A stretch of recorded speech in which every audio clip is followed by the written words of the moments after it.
Well, NATO leaders are wrapping up their three-day summit in Washington, where the war in Ukraine has dominated discussions. The US President Joe Biden has announced a new security package for Kyiv, saying that Washington will support Ukraine, quote, period. And President Zelensky said that he would do everything to ensure his country would one day join the alliance, and thanked members for their ongoing military support. The fact is that over the past few months, the battlefield in Ukraine has shifted, but Ukraine stopped Russia for Kharkiv, number one, and you should be complimented for that. Number two, you've blunted Russia's advances. You've imposed significant cost on Russia, and you made it clear Russia will not prevail in Ukraine, will not prevail in Ukraine. Ukraine will prevail. And I want you to know we're going to be with you every step of the way. 2 days ago, I announced a historic donation of air defense equipment to Ukraine. Today, I'm proud to announce new security systems package for Ukraine. This will be the 8th package I've authorized since we've signed the national security bill. Big problem for us is guided bombs, and of course we need some quick steps, to lift all limitations for our Ukrainian soldiers. And of course we are thankful for that you helped us to save our energy. It's a tough period for people without energy, but anyway, we are thankful to you and partners. And of course we will discuss achieving a just end to the war. And the outgoing NATO chief, Jens Stoltenberg, has said that Ukraine is on a, quote, irreversible path to membership of the alliance. Listen. NATO command, more funding, more military support, more security agreements and more interoperability constitute a bridge to NATO membership and a very strong package for Ukraine. Ukraine's future is in NATO. I welcome your progress on reforms, and as you continue this important work, we will support you on your irreversible path to NATO membership. Well, our North America correspondent John Brain joins us now live from Washington, D.C. John, so clearly NATO members, we've heard, doubling down on their support for Ukraine and also opposition to Russia and China. Some very strong words about China.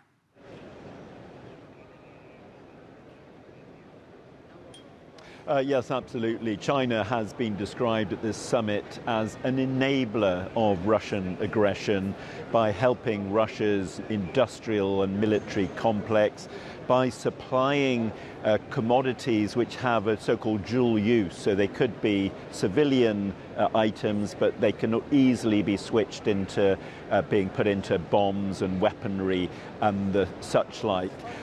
NATO making it absolutely clear that it will not tolerate that, knowing that China is vulnerable to some extent because of the huge trading operations it has with the Western world. It can't afford to alienate all these member states, and its so-called no-limits partnership with Russia is seen as something that Beijing should really turn away from.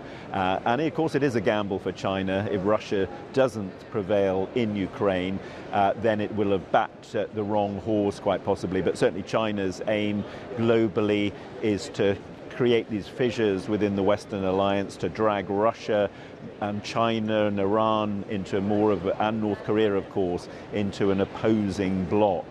So NATO here very aware of this geopolitical struggle and determined that this side will be the ultimate winners, and that is all, of course, being played out on the battlefields of Ukraine. Ukraine is seen as the acid test of all this. If Ukraine falls, then that will be a victory for Russia, for China, for Iran, for North Korea.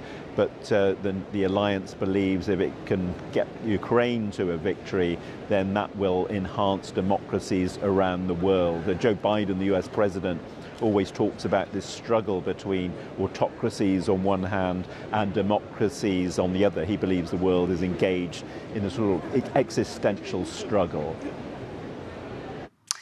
And John, just describe to us just how far events there at the summit are being overshadowed by President Biden. He's under so much scrutiny. And, of course, the press conference that we're expecting later today that I hear is going to be unscripted.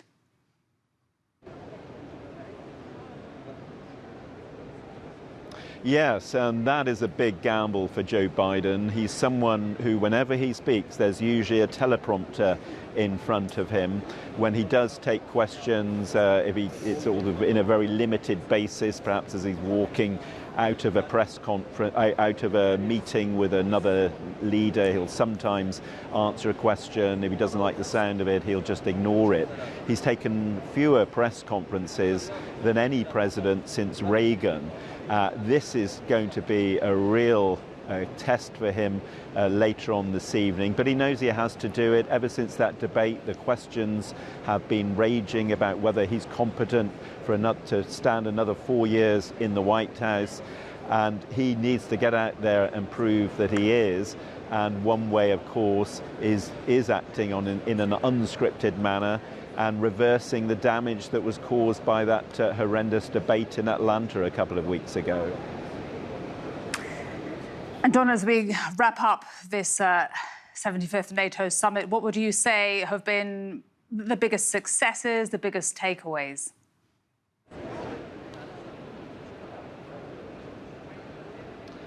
I would say the biggest success, the biggest takeaway has been the solid support for Ukraine, both in terms of its conduct of the conflict against Russia.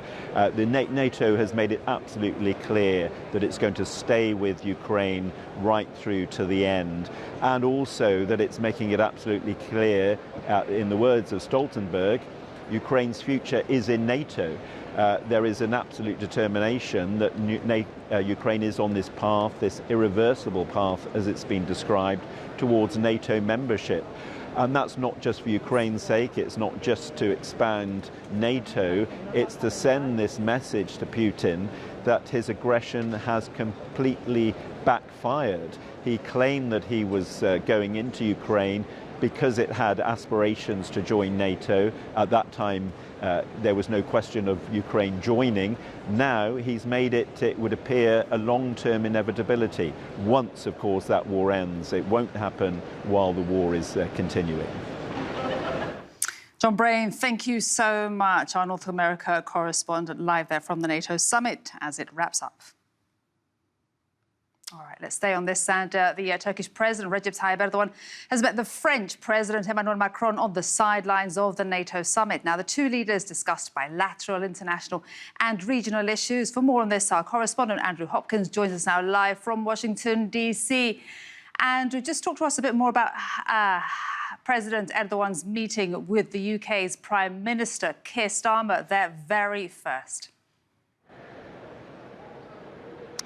Yeah, very interesting, because he's only recently become Prime Minister of the UK in the last couple of weeks, so this is the start of a brand new relationship. And so we've not just got a new Prime Minister in the United Kingdom, but also a new party in power. We've had 14 years of the Conservative Party, and now it's the Labour Party.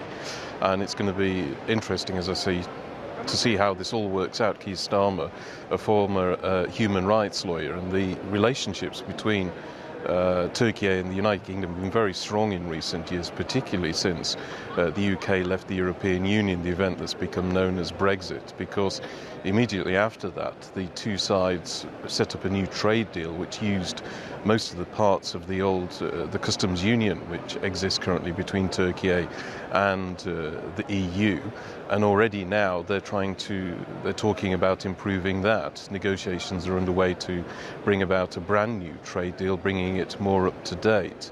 There's also been a lot of cooperation in recent years on defence industry projects. One example to give you is British firms have been involved at various points in the past in the development of Turkey's own indigenous fighter jet, the Khan fighter jet. But on top of that, it's going to be interesting to see how relations develop over the issue of Gaza, because the Labour Party traditionally in the United Kingdom seen as a more pro-Palestinian party than the Conservatives. So far, the Labour Party, Keir Starmer, have said they're not at this point minded to recognise a Palestinian state. They've indicated it's likely to be, they want it to be more part of negotiations between Israel and the Palestinians, which don't seem like they're going to happen anytime soon. This is a point of departure, disagreement with the Turkish side, but also before the election. The Labour Party said they didn't want to see any more arms being sold from the UK to Israel. So it remains to be seen whether they'll take that action, even though the UK doesn't supply a huge amount to Tel Aviv at the moment. The previous government said it was something like 1% of Israel's total arms equipment. Andrew, the Turkish president has held several key bilateral meetings, and another one was with the French leader. What was on the agenda there with President Macron? Yeah, very interesting as well, the meeting with Emmanuel Macron, because these are two leaders who haven't always got on very well in the past, clashing publicly over issues like the Muslim communities, Muslim people living in France, and various laws that French politicians have in the past either brought into effect or tried to bring into effect in the country, and also over the various competing actions in northern Africa, both of these countries developing relations there, and France having quite a long backstory in terms of its empire in northern Africa as well. But according to the Turkish presidency statement, President Erdogan talked to Emmanuel Macron about putting more pressure on Israel to bring about an end to its attacks in Gaza.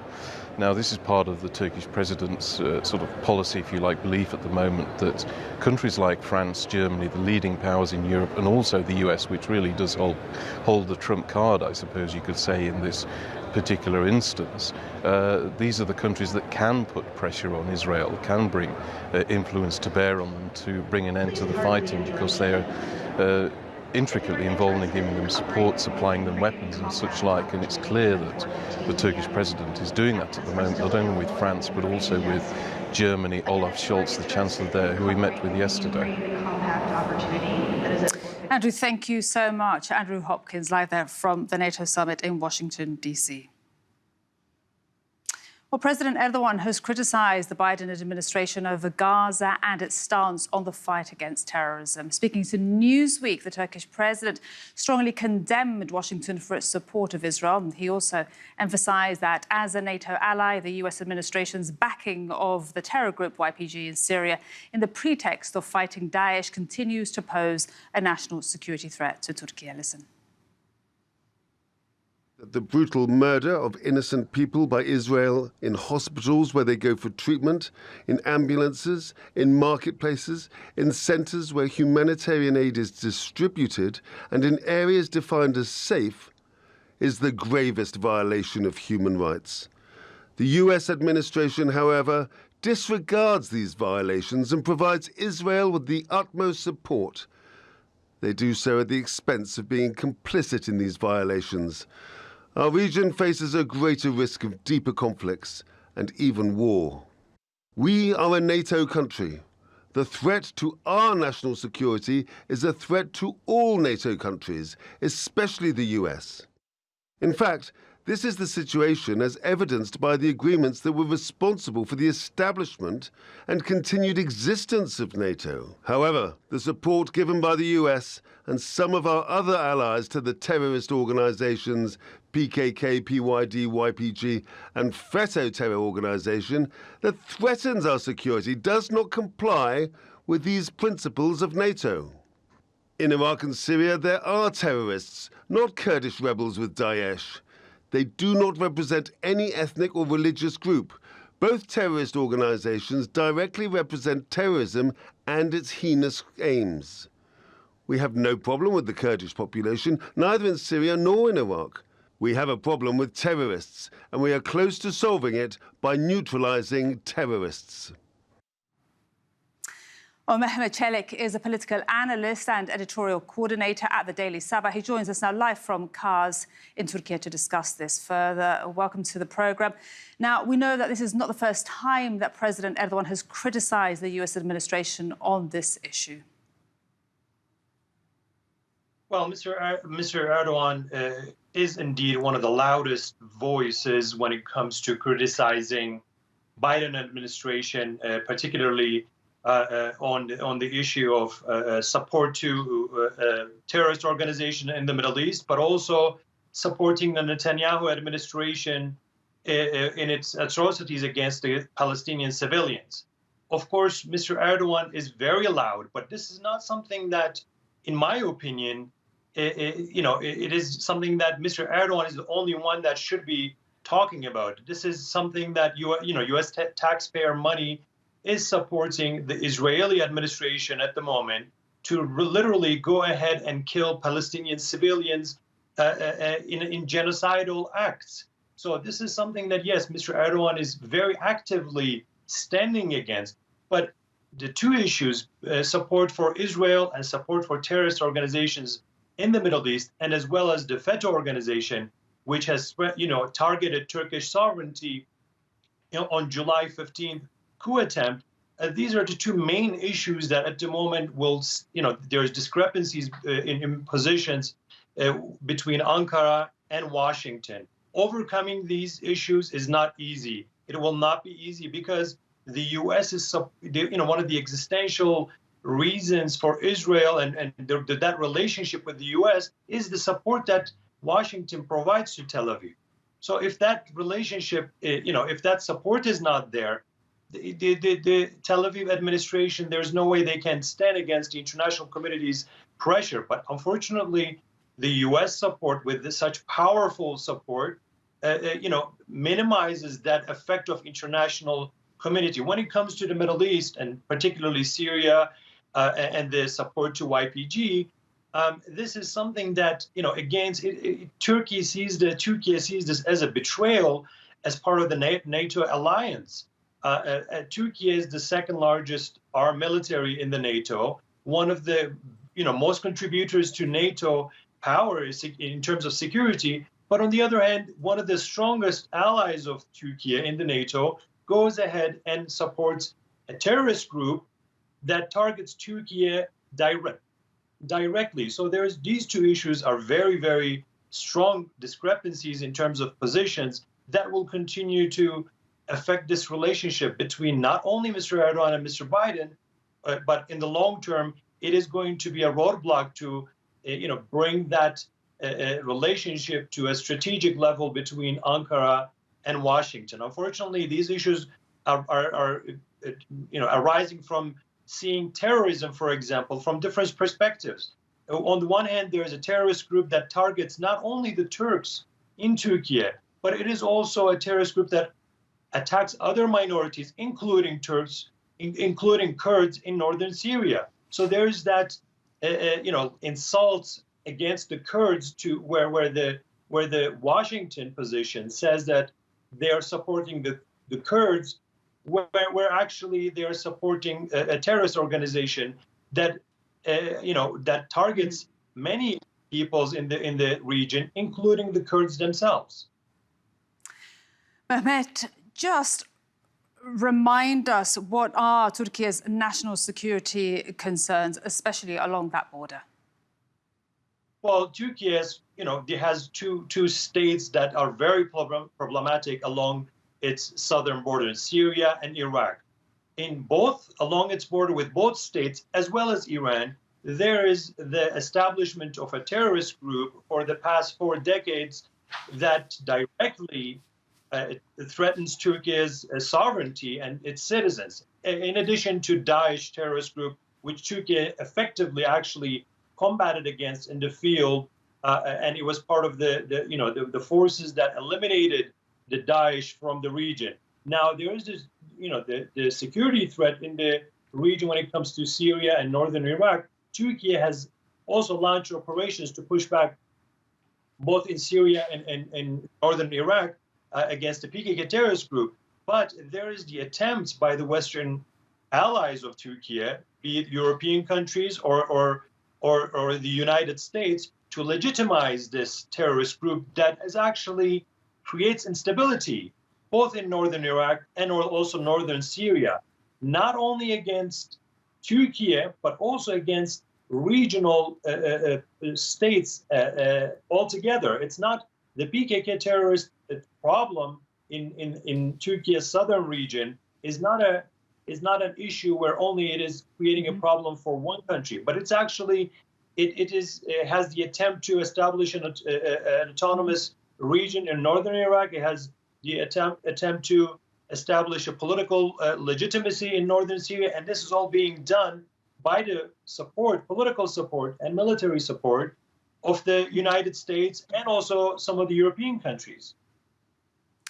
Mehmet, thank you so much for explaining that so well in detail. Thank you, Mehmet Çelik.